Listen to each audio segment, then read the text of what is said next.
बात करने के लिए लॉगिन करें www.astrotak.com।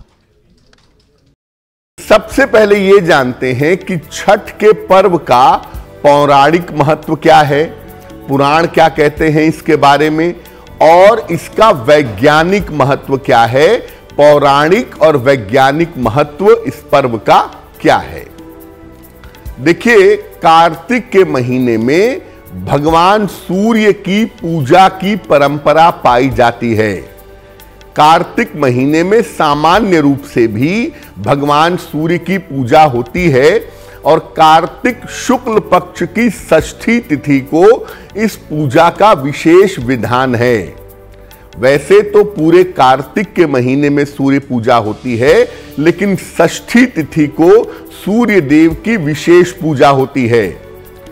इस पूजा की शुरुआत मुख्य रूप से बिहार से और झारखंड से हुई थी, जो अब देश विदेश तक फैल चुकी है।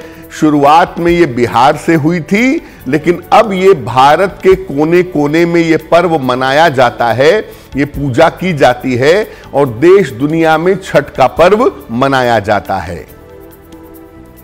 अंग देश के जो राजा थे कर्ण, जहां पर आज भागलपुर है, आज मुंगेर है, वो एक समय में अंग देश था। अंग देश के राजा थे कर्ण और कर्ण सूर्य देव के उपासक थे। इसीलिए अगर आप देखें तो परंपरा के रूप में सूर्य पूजा का विशेष प्रभाव इस इलाके पर दिखता है। भागलपुर, मुंगेर, उसके आसपास के इलाके पर सूर्य पूजा का विशेष प्रभाव दिखाई देता है, क्योंकि सूर्य पूजा का विशेष प्रभाव इस इलाके पर जरूर है।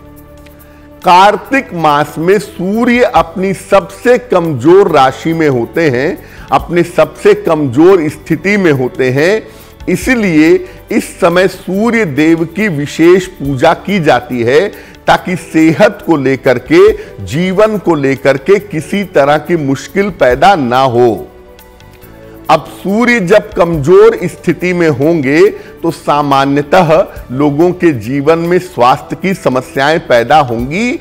इसीलिए कार्तिक के महीने में सूर्य देव की विशेष पूजा की जाती है, ताकि स्वास्थ्य की समस्याएं परेशान ना करें। पूजा षष्ठी को क्यों होती है? षष्ठी तिथि का संबंध होता है संतान की आयु से। इसीलिए सूर्य देव और षष्ठी तिथि की पूजा से संतान की प्राप्ति भी होती है और उसके आयु की रक्षा भी होती है। यानी षष्ठी तिथि जो है वो किसी भी महीने की षष्ठी को अगर आप पूजा करेंगे तो संतान के आयु की रक्षा होगी। और साथ में अगर सूर्य देव की पूजा भी आप करते हैं तो इससे सूर्य आपका मजबूत होगा और संतान प्राप्ति की बाधा दूर हो जाएगी।